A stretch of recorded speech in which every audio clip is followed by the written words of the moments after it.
Welcome to the Warning Track Power Hour. I'm Andrew Scabb. He's Mike Werman.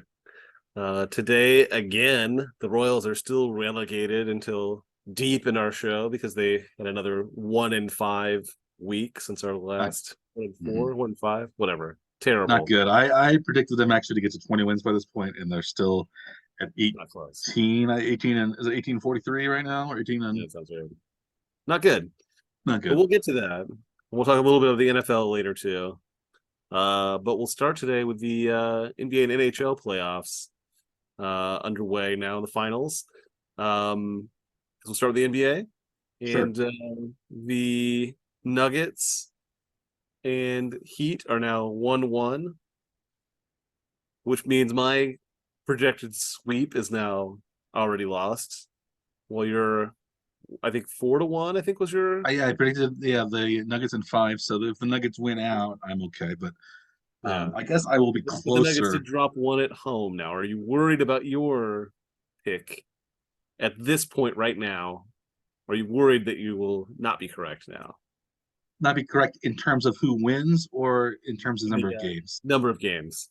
Um, I say it's probably 50-50 in terms of number of games. I think the um, Nuggets probably. I think they'll still win the series. I'm probably like I'd say 85% confident they'll win the series, Yeah. and so I would say um, yeah 50-50 probably to win the next three because at least one of them is still going to be back. So if they win two in Miami and then they'd come back to Denver, right? Or is it 2-3-2 Yeah, this? I think it's 2-2-1-1-1, right? Yeah, so I think they'd win game five in Denver, but I could see it going six though. I wouldn't be surprised if it does that. So that's why I think yeah, probably 50-50. If Jokic or somebody important on the Nuggets gets hurt, things change. But as they That's really stand limiting. as they stand now, I think even though the Nuggets, you look at the stats, the Nuggets were kind of bad in game two, and they still only lost by three. Mhm.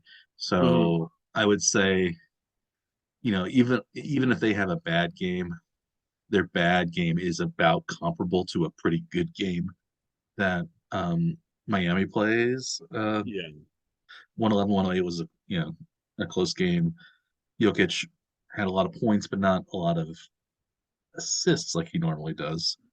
Yeah. Uh, but yeah, it's um, hard to say what will happen exactly. But I'm still confident. How about you? Do you think is there any reason to waver from your pick of at least an easy-ish victory for the Nuggets?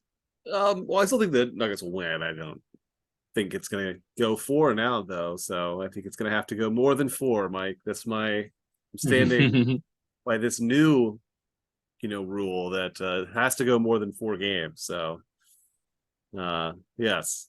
My revised pick would probably be six, is what I would say now.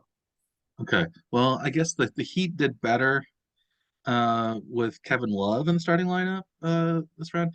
I thought maybe he was hurt, but he just was like he was just uh been sitting on the bench most of the time. And when they put him in as a starter, they did a lot better. But he only played 22 minutes, Love did, but he got a lot of rebounds.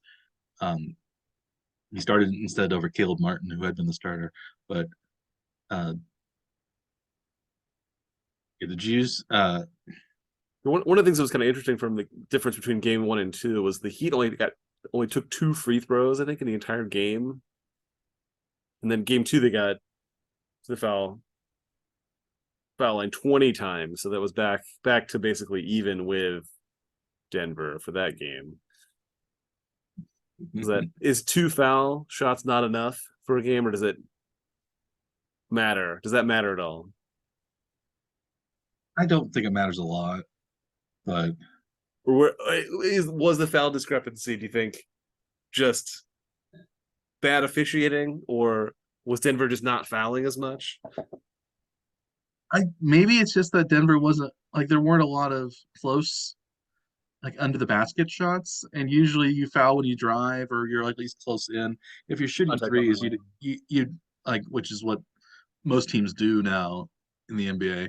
Mm, With Jokic on a team, you're going to have as your main player, he's going to be um, involved in more free throws and stuff like that. Even though he also can shoot a three, but he does stuff inside too. So um, I guess Kevin Love played more than he had been, and even though Love's a big guy, he's always on the outside until he has to get a rebound, then he goes in. But he yeah, kind of hangs. He's like a point uh, center type of player. It seems like so yeah. he's not really a physical player, but yeah, I don't, yeah, that's unusual to have that big of discrepancy. Well, what about the number of fouls caused calls overall? Was that a Game two was 22-21 fouls. okay? So Or like Miami had one more foul called against them than Denver did in that's game pretty even. So I think it was just where the one. fouls were when they were called rather than There were it was 15 fouls for Miami called, infractions Miami, you know, created, I guess, right? 15 fouls for Miami, 8 for Denver in game one.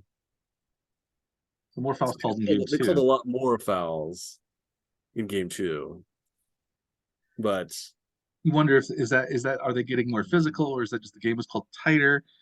yeah. It's the same. Is it the same officiating crew for the whole I think for series? the finals, I think they have the same crew, Yeah. yeah. Did you see that Jeff Van Gundy, the former NBA coach now analyst, was upset when he saw um, Kevin Love and he was Gabe Vincent. They hugged each other during the game. Did you see Oh, that? during the game?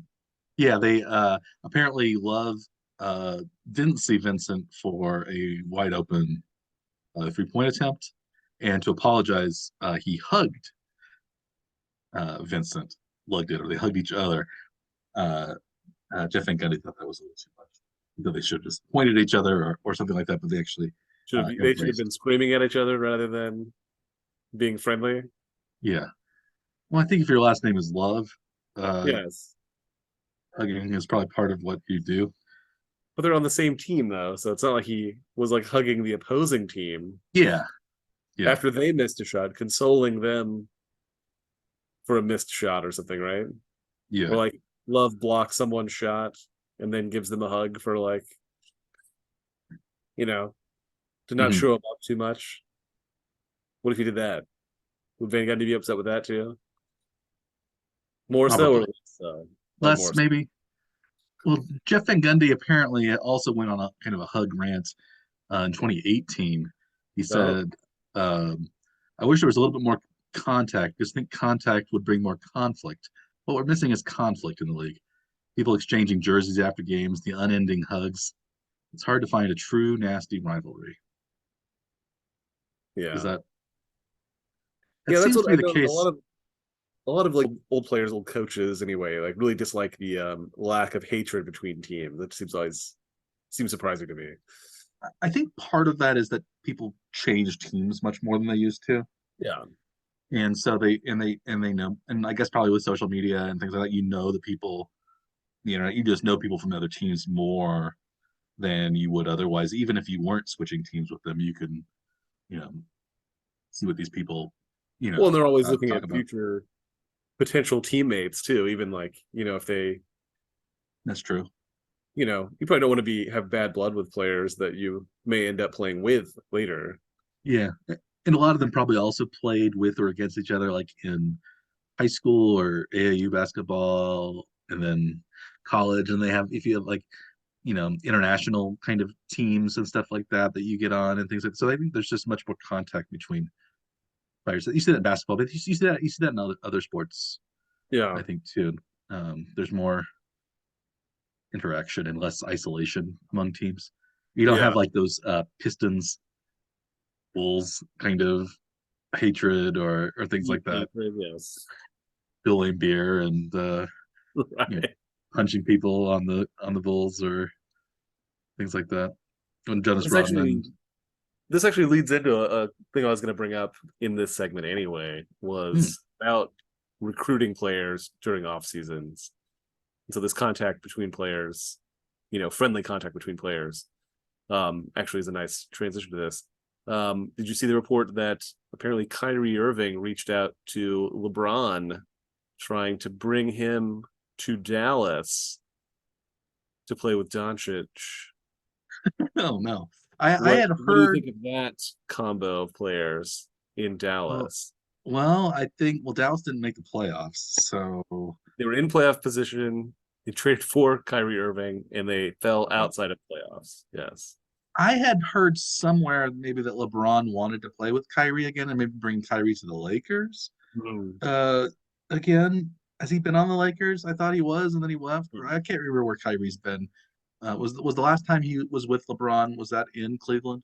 Cleveland, yeah. And then Kyrie ended up on the Nets next with Durant. Yeah, yeah. I was trying to think where he was with LeBron last. Yeah, Um, in Cleveland.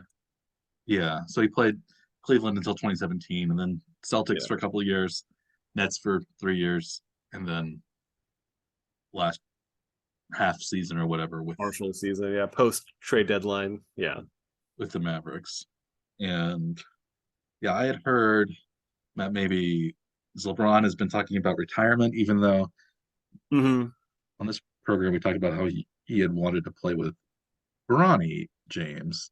Yeah. And it seems like that's weird to talk about retirement, right? When you've been talking the last while about playing with your son when he comes up. So I don't know if his retirement talk is genuine or not. But Yeah. yeah, that would be. What do you think of the potential Mavericks having LeBron? Is LeBron's contract up, or what? He can kind of do I whatever he think they wants at have an this point. opt out, but yeah, I think they have to like do something with his contract, I think, this year. So yeah, I don't know. I mean, I would like if he's going to leave the Lakers, like it would be nice if we would have done this with Cleveland too, if he would have, agreed to engineering a trade so that the team that he's leaving isn't left decimated by all the moves that he's Yeah, asked for. Because they usually don't have a lot of draft picks, because they end up trading away players to try to trade away picks to try to get players to try to make a title run. And so like he left Cleveland in pretty bad shape, which took them like 3 or 4 seasons to like build back to having a near playoff team.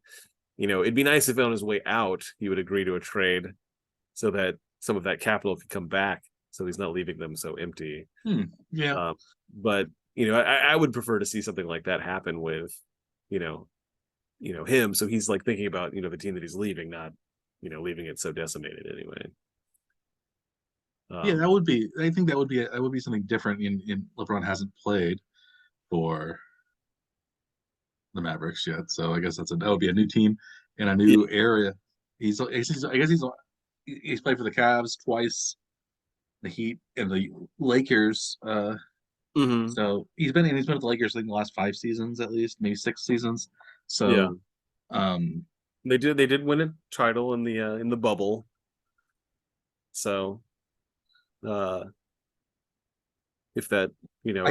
I think he'd probably have a better chance of winning if he jumped to the Mavericks, not because of Kyrie, but just because um, Luka Doncic is one of the top Mm, players, and he could handle a lot of the ball carrying and the kind of stuff that LeBron kind of had to do for the Lakers, even though really that's he's a great passer, but like you want him not to have to worry about like all of the all of point the guard things. duties probably. Yeah, yeah, having to control all of the game, right? Yeah. Yeah, he's a he's yeah he can be a guard, but he's more at home. I think if he's um 3, 4, 5, somewhere in there.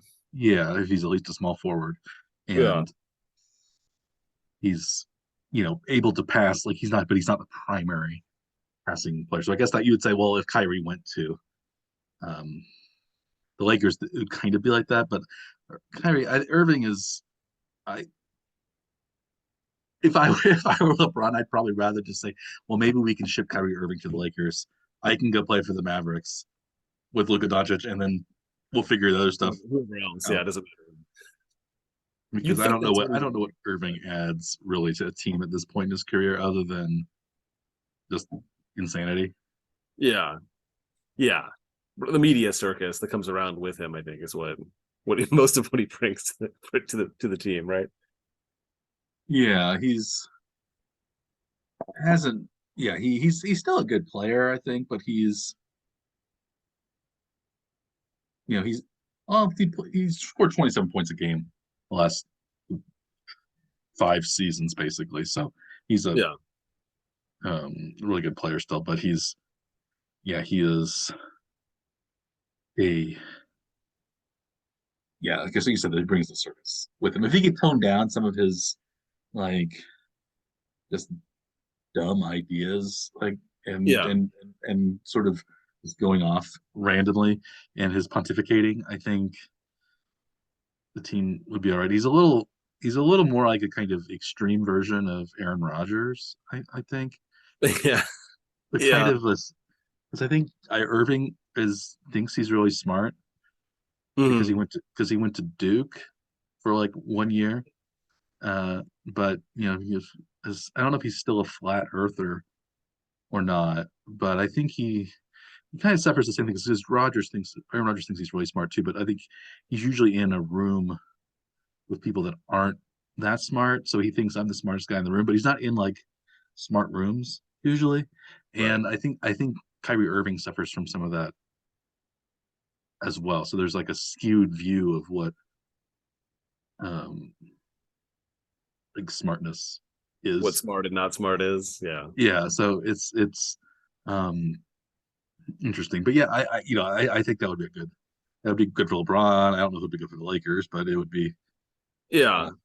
it would be good for James and good for them. And I'm sure Mark Cuban would be ecstatic that uh his investment would be. He may be able to engineer something like that. Mhm.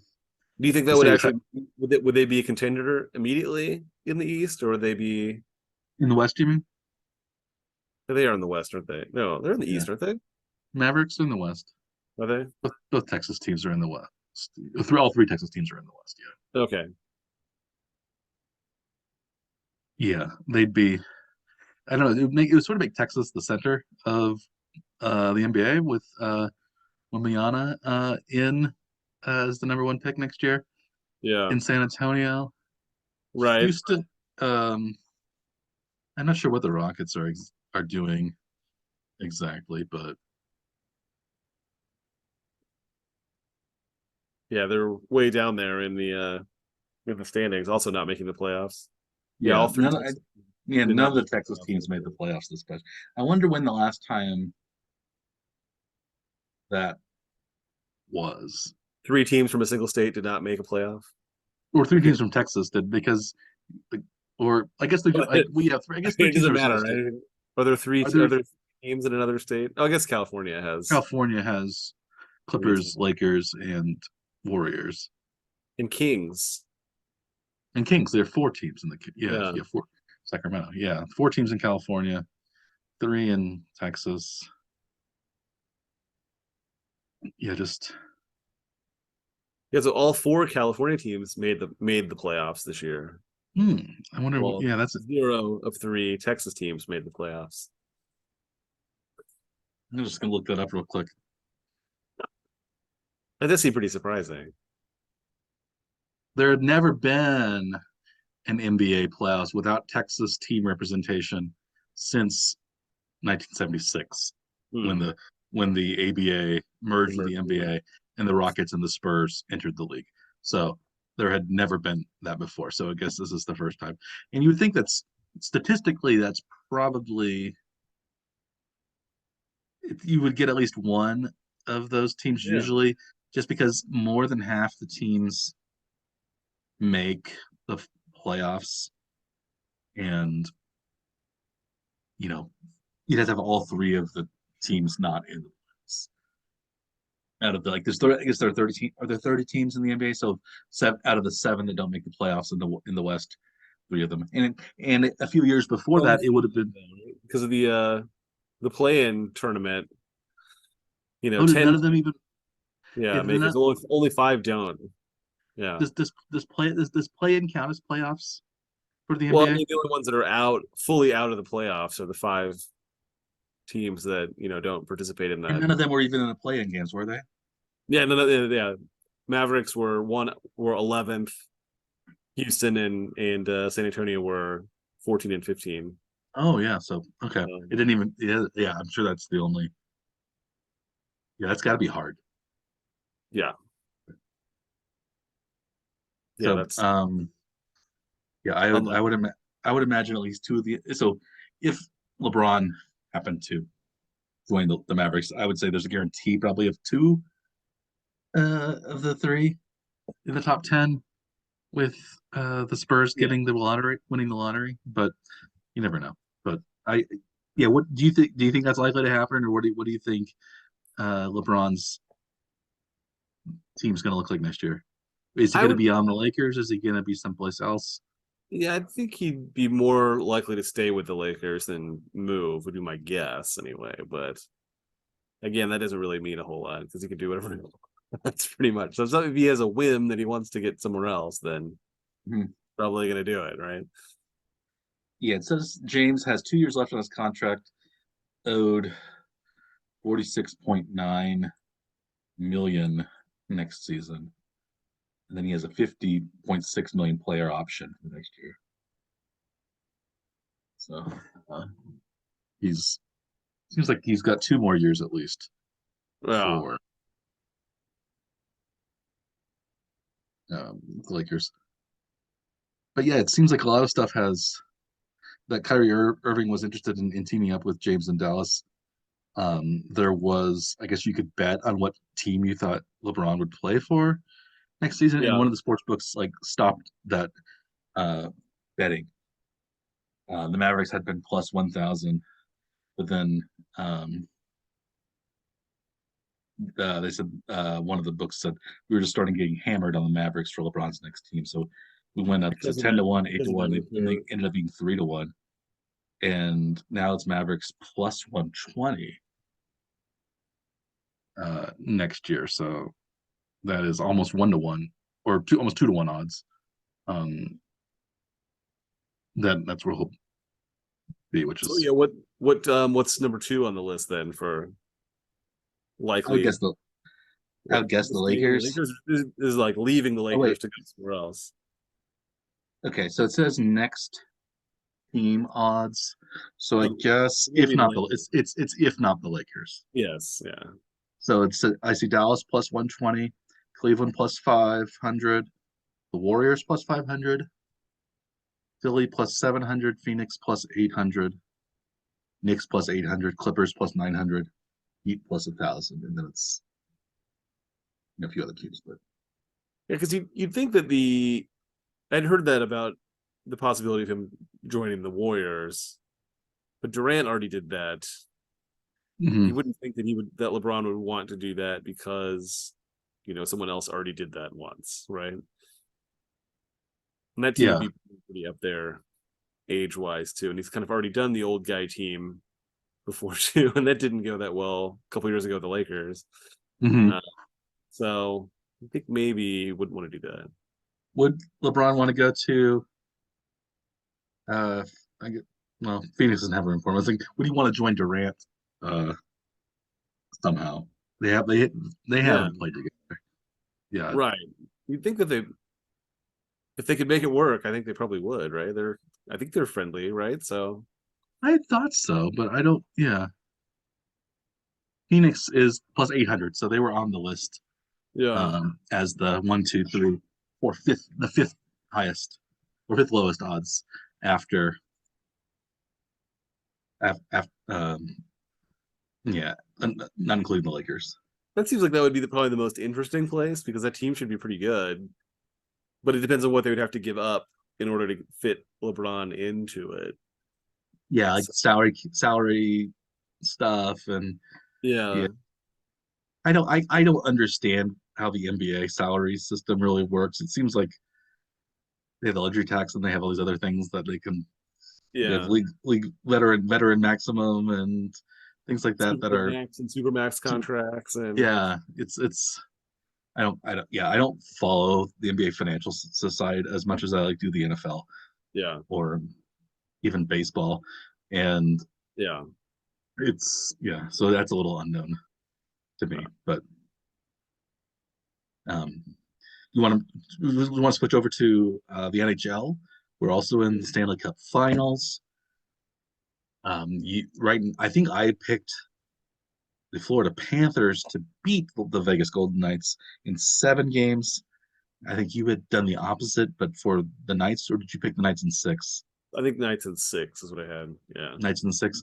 Well, right now your bet is looking better. The Knights have won the first 2, although they've both been at home. So, if the home team just holds serve, it will go to 7. But Right. the Knights have been pretty dominant in their wins. They won 5-2 in game 1, Mhm. 7-2 in game 2. Do you feel confident about your pick right now, or do you think things will change? Yeah, I wouldn't change my pick right now. I'd leave it at Knights and 6. But yeah, the in the first game I think was closer than the score probably showed too. Like it was 2-2 pretty late in the game.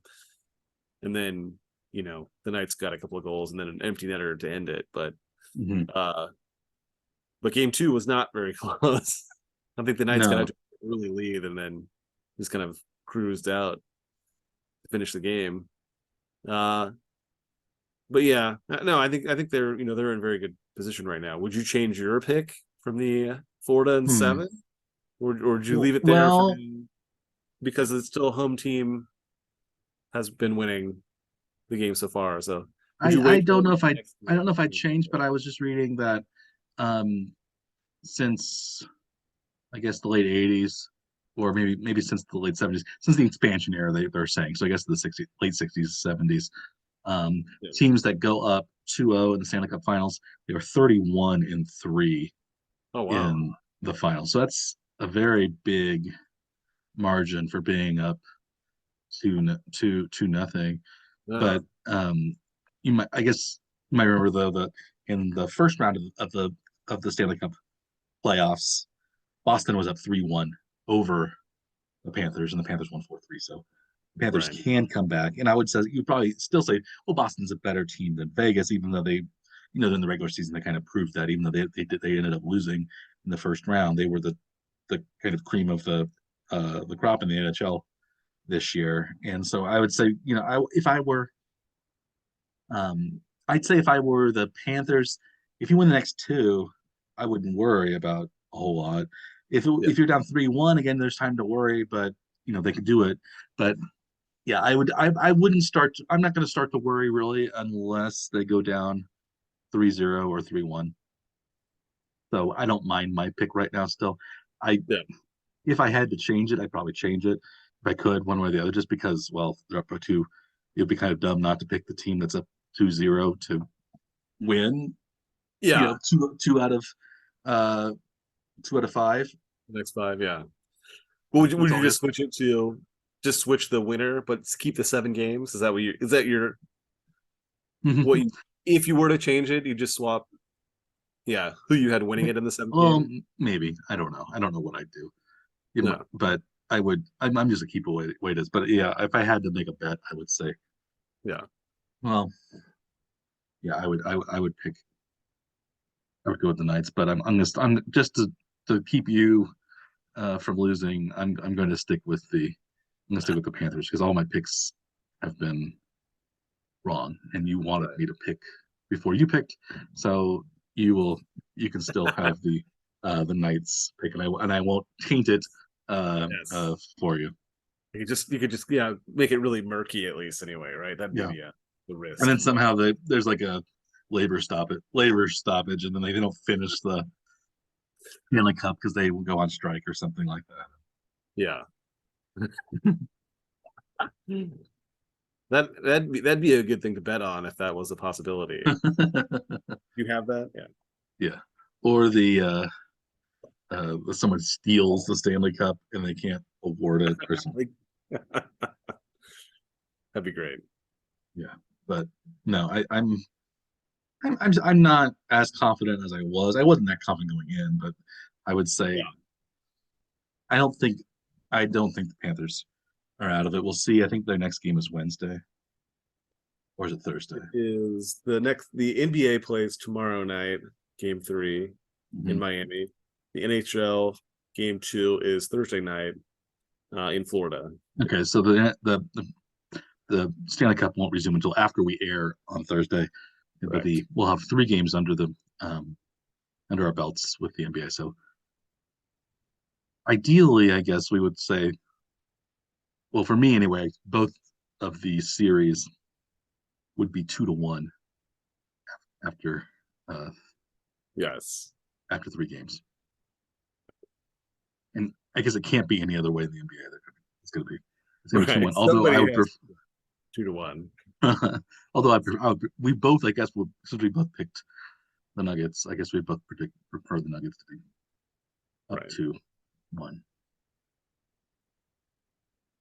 Yeah, I don't. I think we'd also prefer that the Royals would win a few games more than they've won.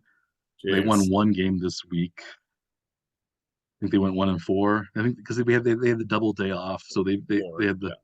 they were 1-4. I had thought again. I thought maybe they could go 3-2 because they were playing the Rockies Sub the 500 Marlins team. and the Marlins, Above and 500, but not that far above 500. mhm. They were sub 500 when it came to Pythagorean or runs scored versus runs allowed record. And we thought, Yeah. well, maybe they're due to come back to earth. But no, when you play the Royals, it's it's a good series for your guys. The only team that's worse in the entire major leagues is the Oakland A's, who have won 12 games now, 12 They to won their 15, 13th tonight. 13. Okay, so they're only 5 behind the Royals in the win column. But do remember that Oakland did take 2 of 3 from Kansas City when they faced each other. Yeah, I remember. Yeah, we were kind of before we went on the air today. We were talking about the Major League Baseball draft is going to come in July this year. It used to always be in June, but the Royals are going to have, I think, the 8th That's pick correct. in the MLB draft. Maybe we'll talk a little bit more since we'll look more at the draft. Baseball draft is a little strange compared to, especially compared to the NBA or the NFL, where when you draft somebody, you expect them to be on your team and be a solid contributor the next year. And with baseball, it's often 3 years probably is a very short period, and then Mm. or 5, 6 years sometimes that it takes to actually make the majors and contribute. And we were talking about how the I mentioned that since 2016, the top 2 drafted players by the Royals, one pitcher and one position player, were Brady Singer, who has been worth 5.2 wins above replacement since his draft in 2018, and your favorite Cumulative, though, too. Yeah. cumulative, Yes. cumulative, and then your favorite Nicky Lopez, his draft, he has been 4.9 WAR since I think 2016 draft. 27. But yeah, they've been the most valuable drafted players in the last 7 or 8 years. So that's not so good. Whit Merrifield was the last really solidly drafted player. That was 2010, I believe. So Yeah. it's been a while since the Royals have had good draft picks that have really contributed. So I And don't know. Merrifield was a late bloomer, too. So, like, he didn't make it to the majors until he was 27, I think. Yeah, Something. it was after the World Series run. So I think he did in 2016 was when he made the majors. Yeah. And he was a college senior, I think, when they drafted him in 2010. So yeah, he was about 20, yeah, 27 probably when yeah. Yeah.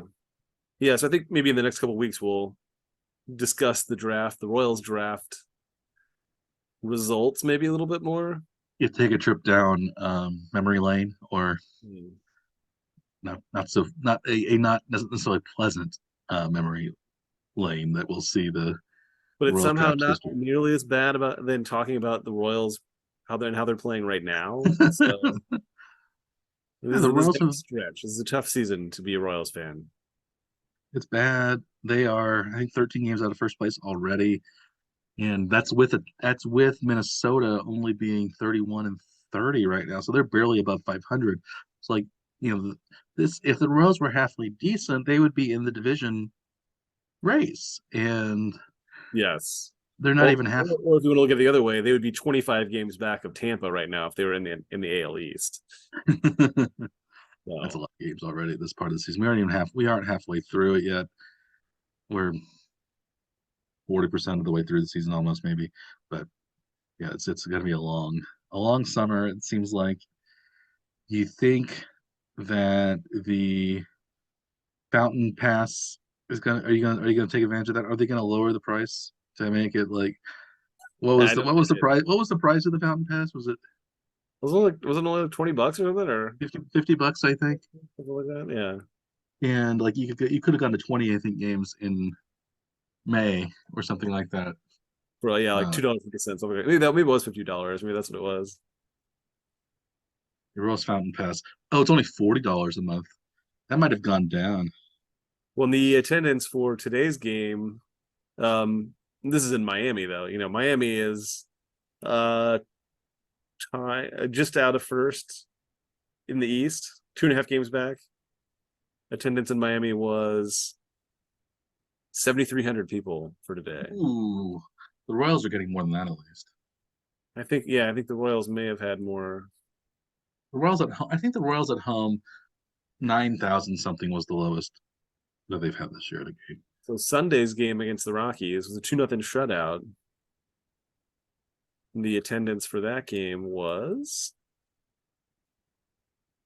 a Sunday game, not a Tuesday afternoon. It was 13,000. Ooh, for a Sunday afternoon game. Yeah, it Was the weather bad on Sunday in Kansas City? was pretty nice. It was Yeah, pleasant. that's so good. Yeah, so you can buy Fountain Pass right now for 39.99. Standing room only if you can find it. And I'm pretty sure you can find a spot. yeah, I wonder if it's down because we're kind of we're into June right now. Maybe at the beginning of June, maybe it was 50, but I thought it was like 50. Maybe I didn't realize it was only $40, but Hmm. that's pretty cheap. You still aren't thinking of Fountain Pass? I'm not. No, not at all. Mhm.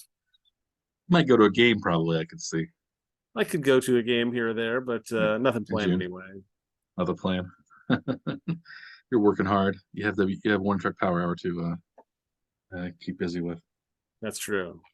And yeah, I don't know what else to say about the Royals or baseball in general. I guess we might talk a little bit about the number one prospect in Major League Baseball, Eli De La Cruz of the Cincinnati Reds, made his debut tonight. I think he at least got on base a couple times. He had a double. He's already been more successful in his very brief major league career than some Royals have been, I think. Do Yes. you do you Also pitched see? for walks. So and he made his debut hitting the cleanup spot too, which I think is interesting. Ooh, yeah. De La Cruz is a Dominican prospect, only 21 years old, 6'5", 200 pounds. Sort of reminds me a little bit of like Vladimir Guerrero type in terms of like tall, um, creative player like that. I don't know, maybe just his body type and Caribbean, and you know, Yeah. but he was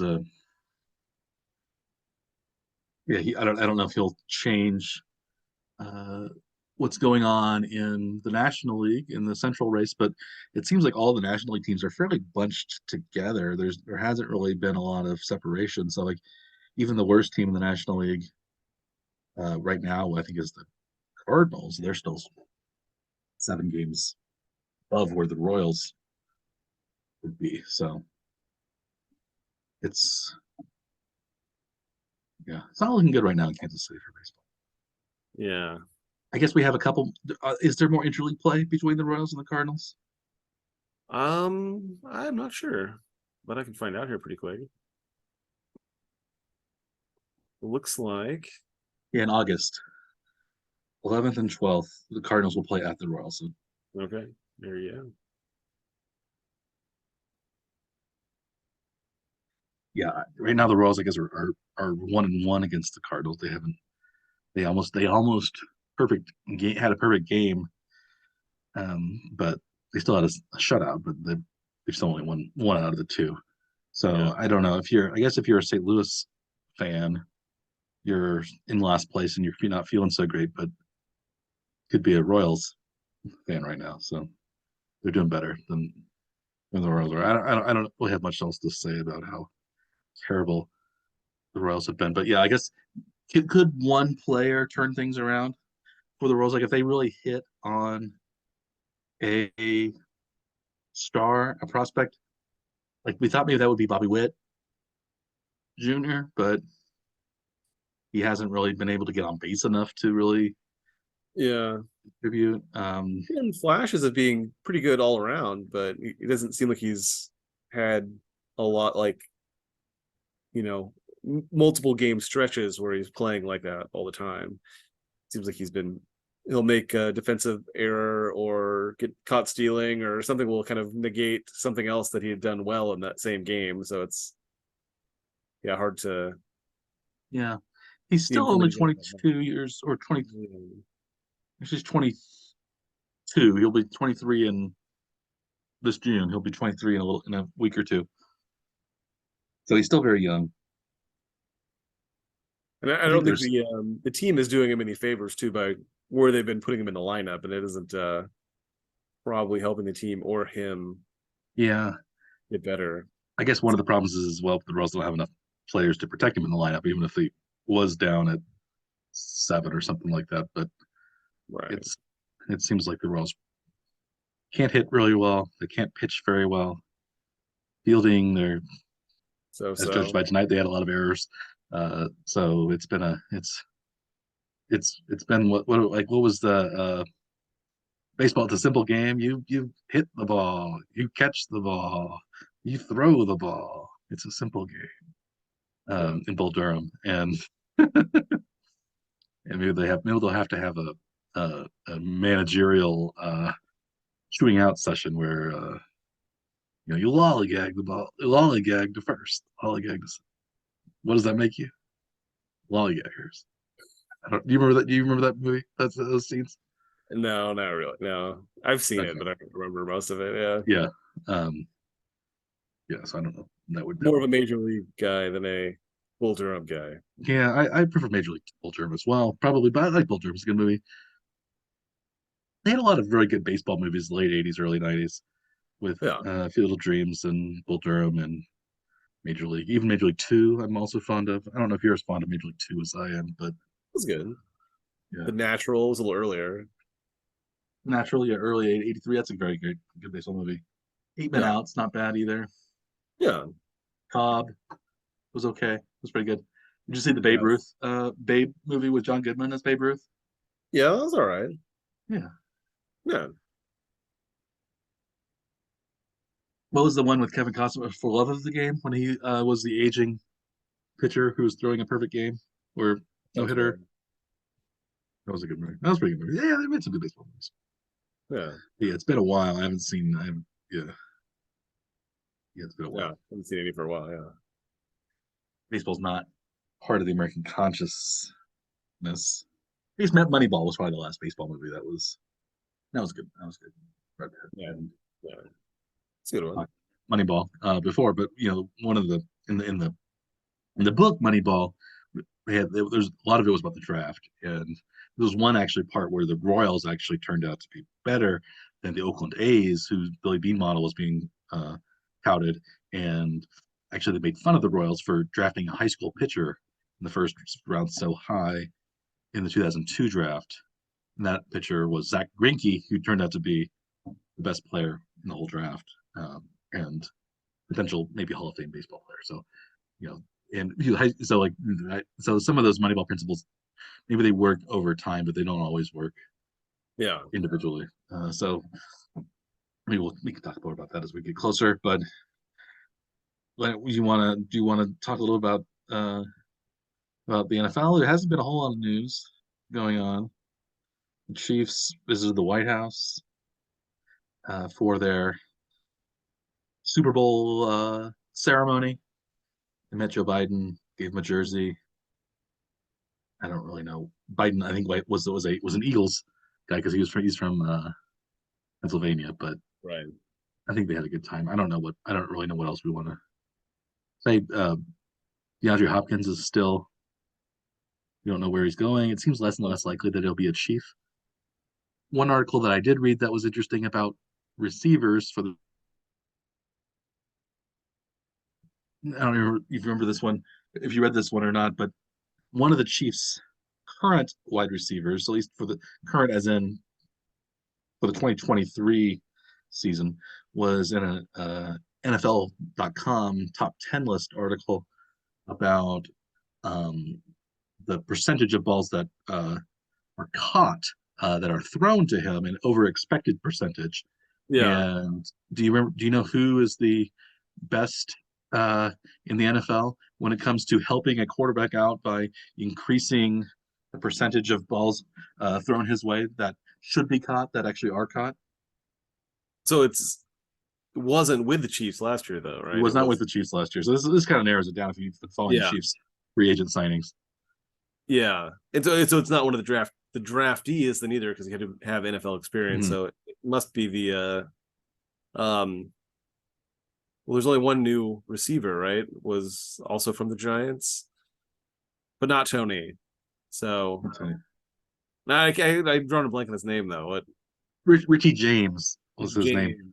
Yes, Yeah, he yeah, was actually the Giants' leading receiver last year, and so it seems like yeah. So maybe the Chiefs. I think James. It said, let's see, read the article here. His catch rate of balls thrown to him and catches, so he had an 81.4% catch rate, which is one of the highest in the league. His expected catch rate was only 70.4%, so his catch rate above expected, CROE is what they call it, was 11%, which was the highest in the league, above George Pickens, above Mike Williams, Dallas Goedert, Cooper Kupp, Tyler Boyd, T. Higgins, Devontae Smith, Stephon Diggs, and Terry McLaurin round out the top 10. So it's all people that you've heard of that are pretty good. And then it's Richard James, who is, some people think he might not even make the team, but he led the league yeah, he led the Giants last year in receptions. I like him better than say Justin Watson as a potential like number 5 sure, receiver, but maybe high. Maybe he should be higher. Maybe this is why the Chiefs picked him up because he was maybe another diamond in the rough from the Giants who can't seem to figure out who their good players are. We already got yeah, Kadarius Toney from who is like for a third round draft pick and like a sixth round draft pick, and he's already helped the Chiefs win the Super Bowl. And he wasn't just sort of a malcontent and not even starting on the Giants. So yeah. maybe this will be another uh, way of sticking it to the G-men. It's not really a career rejuvenation because most of these careers didn't really have a start to them to begin with, right? So they may have had some potential, but not really. They hadn't really shown much, I think, in their with the Giants, I guess, right? Yeah, Kadarius Toney was a first round draft pick. Yeah. So there's a lot of potential, a lot of promise around him, but So he was only with the Giants a year and a little bit longer when the Chiefs got him because he yeah, was the year before Dable and the current management was there. But yeah, Richie James was actually he came up with the 49ers in 2018 mm, and then he played 2 seasons in San Francisco, 3 seasons in San Francisco. And then he didn't play at all in 2021. I'm not quite sure what happened to him. And then he played in 2022 for the Giants, 57 catches, 569 yards. wow,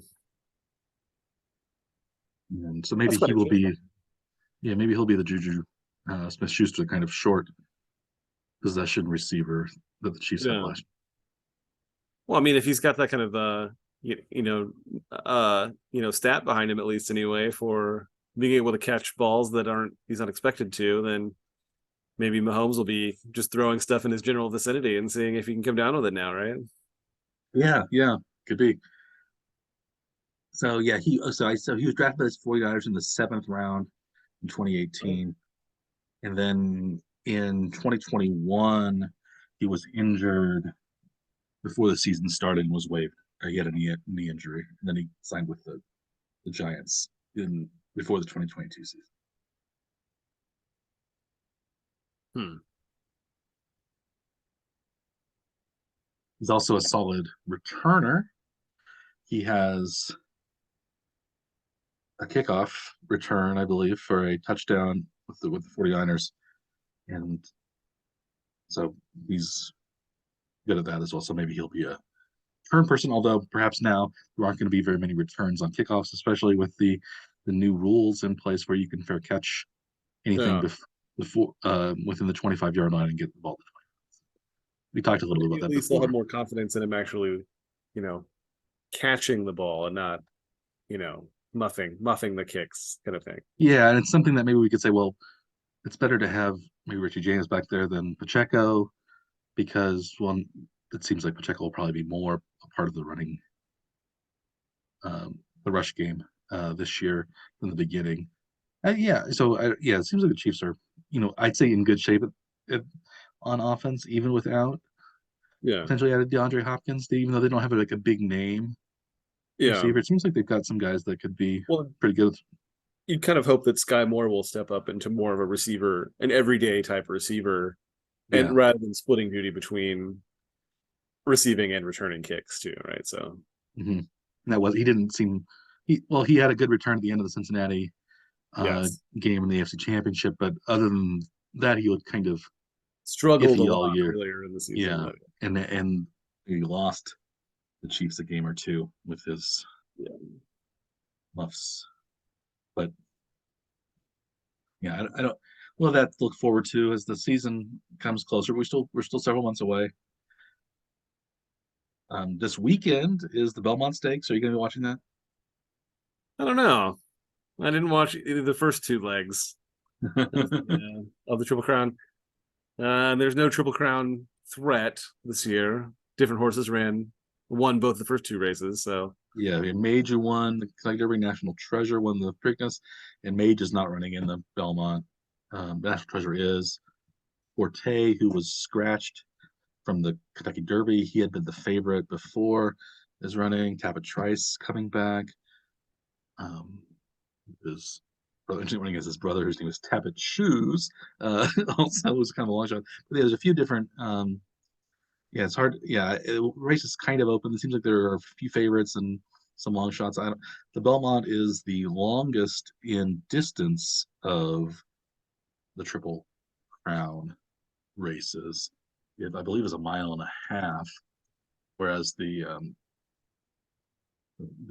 Kentucky Derby is a mile and a quarter.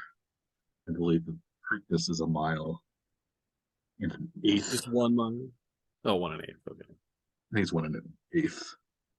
Yeah, 9 furlongs maybe. I'm gonna look it up real quick. Yeah, Belmont is 1.5.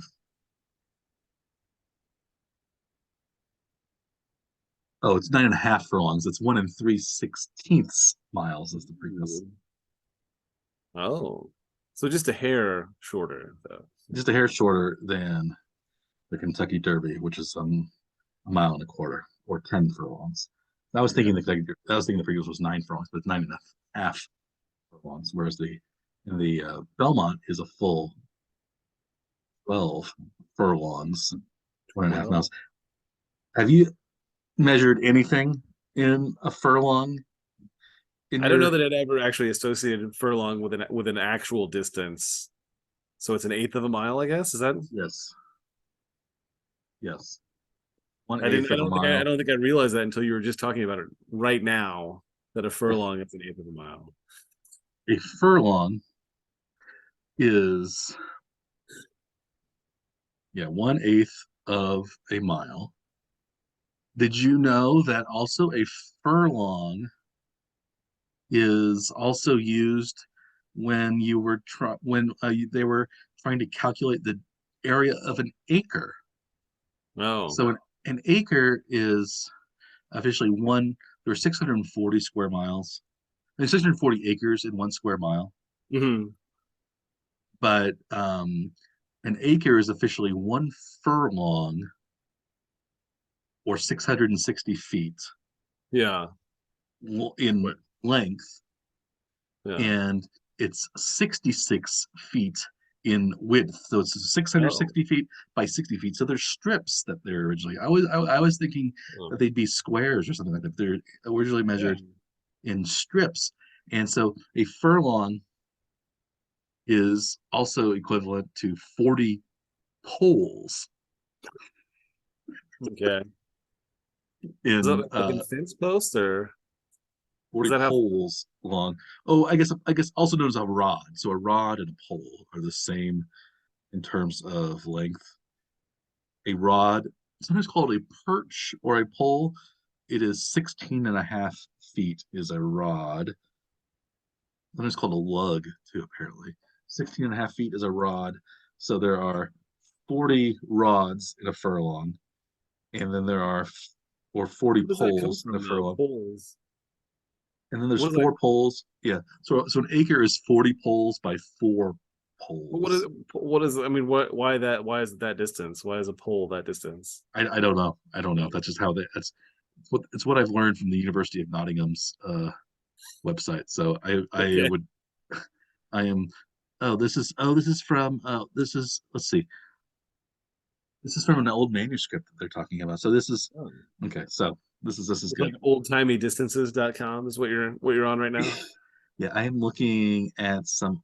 Yeah, they have some old manuscript special collections in at the University of Nottingham, and the standard linear measure in the imperial system was the mile, which was divided into furlongs, chains, yards, feet, inches, miles based on a Roman measurement of 1,000 paces. Word furlong, oh, this makes more sense. Word furlong comes from a furrow long, Mm-hmm. or the distance that can be plowed by an ox without a Okay. rest. So when they're pulling the plow, they could pull the plow 660 feet, I guess, and then they turned around. And so I guess an acre would have been,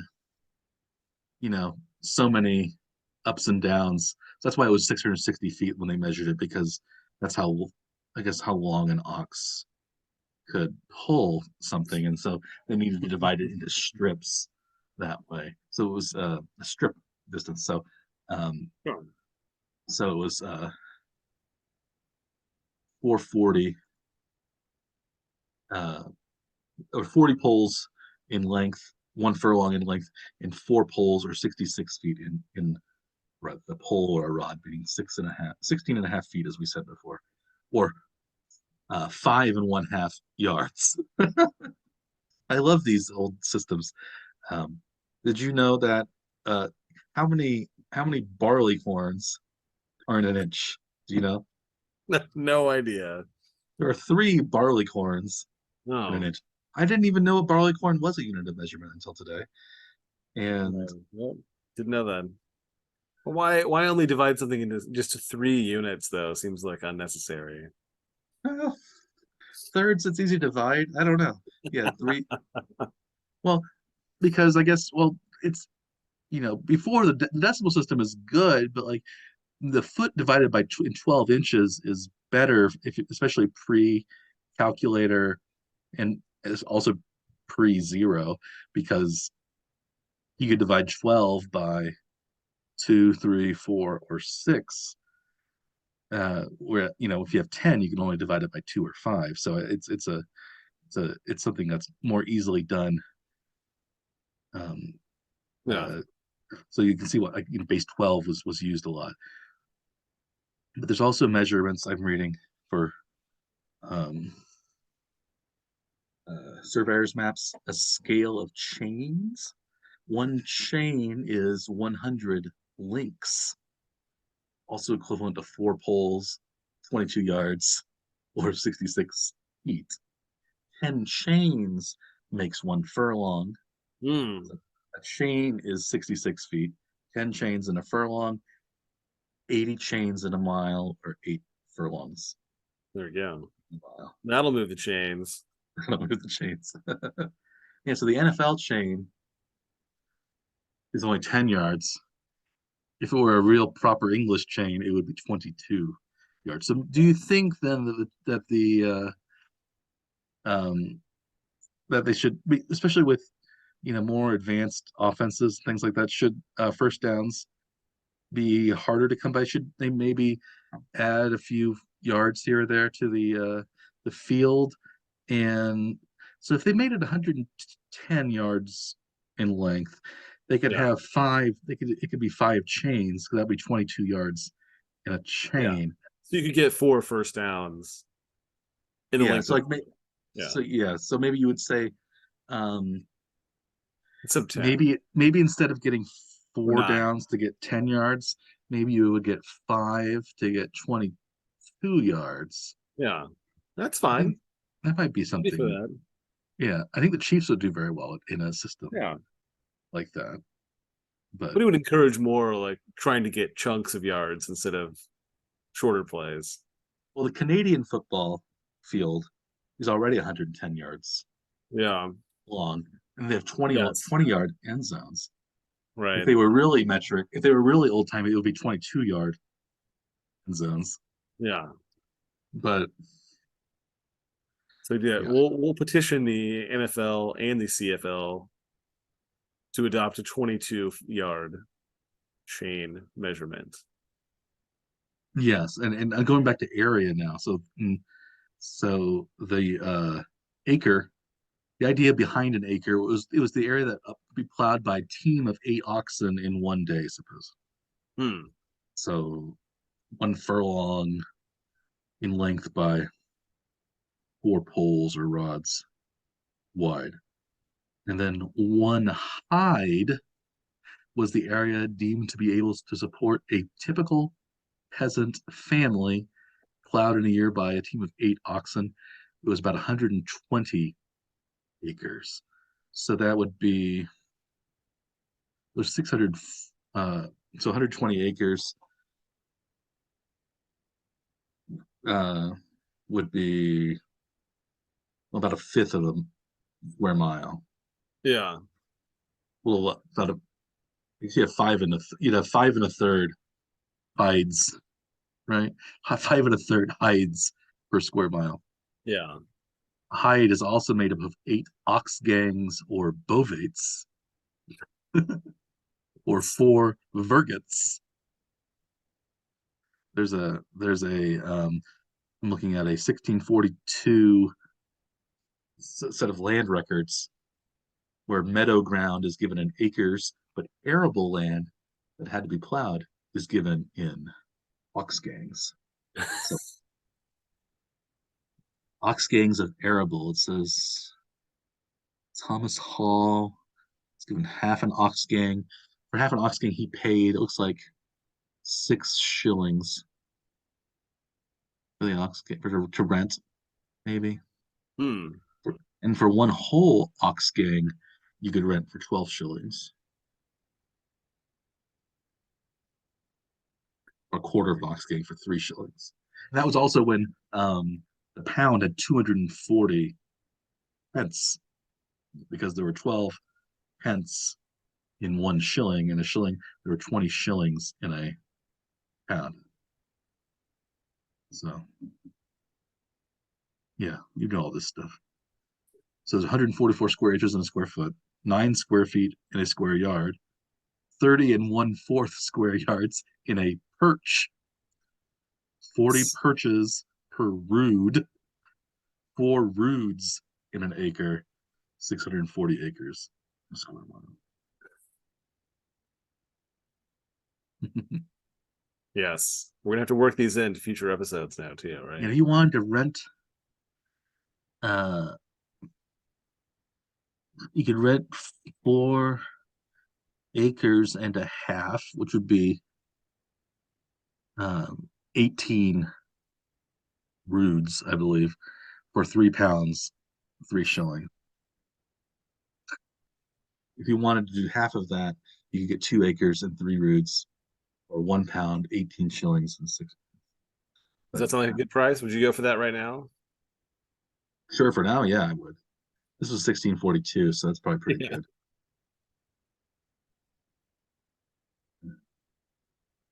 But we've really gone off uh, tangent. But it's allowed us to, on a slow news week, I guess it's allowed us to learn some good things about the old customary system of measurements, something that's gone a little bit by the wayside with the advent of the metric system. Do you think, since you're a scientist, Dr. Scaff, do you think the British customary or imperial system in any way is superior to the metric system in any Mm. type of measurement, or is the metric the way to go for everything? Yeah, I mean, I think metric is probably what we should just adopt as our regular system anyway. So it seems like much easier to like just think about everything in terms of tens. It makes things. What about in terms of what about Fahrenheit temperature versus Celsius temperature? Do you think we should measure our temperatures in Celsius, our daily living temperatures, or just The numbers are easier to remember in metric. So like what thing like freezing and boiling and room temperatures are all very easy to remember in metric. 0, 25, and 100. So those are pretty simple. yeah, you have about 20 to 25 for room temperature. Yeah, 20 is about 68. Yeah, 25 is about 77. That's a little hot for a room temperature. yeah. I would Typically, you say room temperature is 25 degrees. What That's hot. is that's what you use for like your um like gas laws and stuff like that. You should just Okay. assume 25. Because 30 degrees Celsius is 86 Fahrenheit. Yep. And you just add 9 for each 5, and 5 ninths F minus 32, right? Or 9/5 F plus 32 if you convert it. See, for daily temperature living, I Yeah. think the Fahrenheit scale is better because I feel like really because that kind of goes from 0 to 100. Yeah. Because at least in North America, 32 is cold, but it's not like it's 0 cold. And like Yeah. you would think that's like where water's freezing, like you have a lot of negatives that you're going to be using pretty Yeah. often in Celsius temperature scales. And if you're going to be using those a lot, why not just make it positive? I think because like if you watch like European forecasts, like everything is like, oh, it's between 10, 10 to 20 or 10 to 25. Yeah. It's all that small area. It's Whereas like very confined to a I small. think having I feel like, oh, it's the 50s or the 60s or 70s out. I think that's better. So I would say I agree with you in terms of most measurements I think are good with, especially scientific ones Yeah. are good with the metric system. But I do like the Fahrenheit temperature when it comes to daily living. We're not gonna convert to that though. I mean, no one's gonna. The switch over would be like basically impossible at this point. I think so. I think it's funny that we use metric for certain things, like if we're measuring soda pop, that's in liters, Yes. but it's in Right. ounces if it's a can, but it's liters Right. um, if it's in a big bottle. That's very weird. Yeah, we switch back and forth just to keep everybody on their toes. Yeah. So do you think then? So the Olympics, measure distances in meters. Do you think the American football field will ever be converted No, to never. meters? No. Even if there was a team in Germany or France, would do you think they would be allowed to have um, a 100-meter field? No, I don't think so. Because football doesn't want the different, like in baseball. I think they wouldn't care quite as much. But that's Yeah. I guess they have the same distance between the bases and things like that, but 90 feet. Right. I think international soccer still has to use feet and yards because that's the way the English FA did it. I think maybe they convert it to meters or whatever, but it's still the 6 yard box they call it. It's not like the 5 meter Right. box or something. So it's so Yeah. in sports, I guess the old distances in some of the sports, the old distances work. Although we don't have the mile, like there's no longer there's not like a mile run in the Olympics. It's like 1,500 meters. 100-meter dash. Right. We don't have an Olympics coming up until next summer. Do you know where the 2024 Olympics is off the top of your head? Hmm. Nope, I don't remember. Yeah, it's gonna be in Paris, Oh, so I the remember that. home of the original metric system, because There you go. it was developed out of the French Revolution because they wanted to do away with the old imperial kingly units of a foot, supposedly, uh, coming from like Charlemagne's foot or something like that. Right. You want instead this scientific metric system, and so so it all circles back, doesn't it? I don't really have anything more to add this week. Do you, Dr. Scaff? No, I don't think so. And it was we the warning track power hour is a 60, so we're still in the old measurements for time, Right. since we have 60 minutes and 60 seconds, and we haven't divided hours into 100 minutes and Yeah, but no one does that 100 though. seconds yet. Yeah. Yeah, Yeah. yeah. Maybe that It's only the maybe fractional seconds that get divided into that's powers of true. time. That's true. Yeah. Which seems a little weird because, well, why not be consistent? It's but it's better than it was prior to the advent of modern clocks, when they're in an hour. Most days were divided; they were still divided in 24 hours, but daylight was divided into 12 hours. Night was also divided into 12 hours. So in the summer, the daylight hours were long and the night hours were short, and then those Nice. opposite in So they'd have a different number of in the winter. minutes, right? I don't know. They don't think they really calculated the minutes very much, or if they Yeah. did, it was the minutes were longer too.